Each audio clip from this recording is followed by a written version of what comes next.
Action.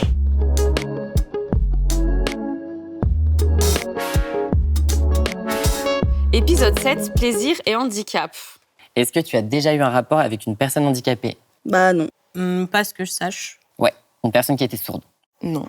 Mais pour le coup, ça me dérangerait absolument pas. Non, ça m'est jamais arrivé. Aujourd'hui, je n'ai jamais eu de rapport avec une personne handicapée. Enfin, physiquement, non, ça c'est sûr. Ah non, bah non plus alors. Attends, je réfléchis, mais je crois pas. J'ai déjà eu un rapport avec une personne qui était sourde. Ça n'est pas arrivé. C'est pas parce qu'une personne a un handicap qu'elle n'a pas le droit d'avoir une vie sexuelle épanouie. Je pense qu'il n'y a pas de différence là-dedans. L'essentiel, c'est juste, encore une fois, le feeling, le plaisir que tu prends avec une personne. Est-ce que tu peux avoir des relations sexuelles quand tu es paraplégique? Mais oui! Vas-y, mon gars! Bah, bien évidemment que oui. Je pense. Oui et oui. Bien sûr. Tétraplégique même, pour ce qui me concerne, parce que les 4 membres sont touchés. Faudrait demander ça à mes potes de l'équipe de France qui sont en fauteuil, mais je crois qu'il y en a, c'est des chauds lapins, donc ouais, je pense. Pour tous ceux que ça questionne, mécaniquement, ça fonctionne, sauf si vraiment on s'est déboîté la moelle épinière vraiment au mauvais endroit au niveau du sacrum. Mais en fait, l'érection, pour les hommes, les racines réflexes sont en bas du dos. Donc moi, par exemple, je me suis détruit les cervicales, ce qui fait qu'en fait, l'érection, elle fonctionne très bien toute seule. Est-ce que le handicap change la manière de prendre du plaisir? Ouais, je pense que ça a quand même des conséquences. En fait, c'est difficile de répondre à la question dans le sens où j'ai jamais de rapport, moi, en étant voyant. Oui et non. Pour moi, oui, parce que j'ai toujours peur de faire mal à mon partenaire. Comme je contrôle pas mon bras droit, du coup, quand il est dans le feu de l'action, il aime bien faire des choses assez... qui font assez mal, donc voilà. Quand tu vois, il peut y avoir des jeux de regard, etc., que tu n'as pas quand tu ne vois pas. Mais en revanche, tu vas pouvoir percevoir les choses différemment. Tu vas être beaucoup plus sensible, je sais pas, peut-être aux gémissements, aux respirations. J'ai passé 20 ans de ma vie valide, donc à sentir les sensations nerveuses de tout mon corps, et puis du jour au lendemain, j'ai plus... quand je touche ma jambe, je sais pas où est la main, par exemple.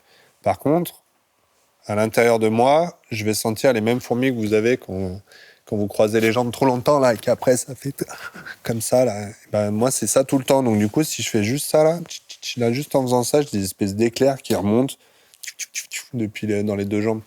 Donc, c'est hyper différent. Le tableau, il se transforme complètement en termes de sensations vraiment nerveuses. Alors moi, je me suis retrouvée en fauteuil roulant à 20 ans quand j'ai eu un très grave accident de montagne. J'ai fait un petit vol de 80 mètres et je me suis retrouvée 8 mois en fauteuil.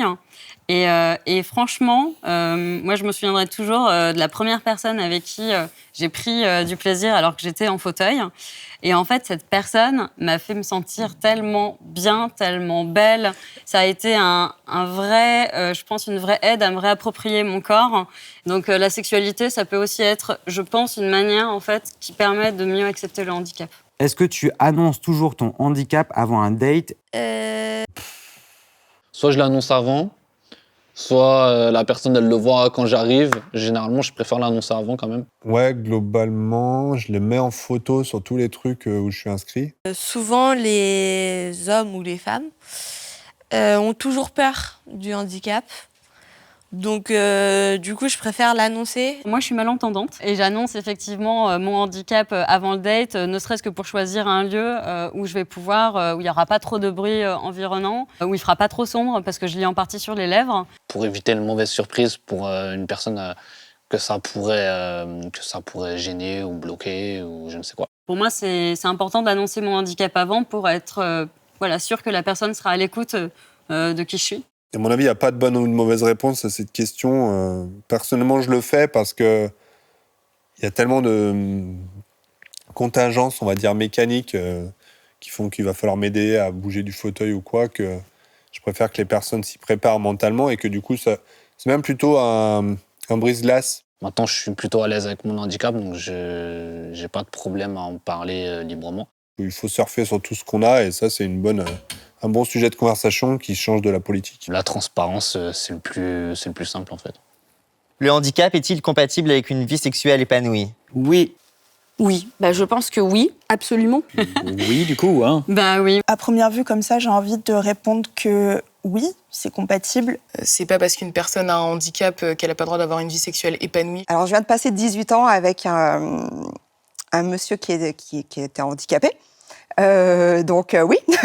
Pour moi, le sexe, il est réussi, j'ai envie de dire, quand on est capable d'être à l'écoute de soi-même dans ce contact. Et c'est là que ça brille, c'est là que ça devient fou. Et le handicap va favoriser un peu ça, parce qu'on est forcé par le fait à prendre soin de soi, et ça, c'est la clé.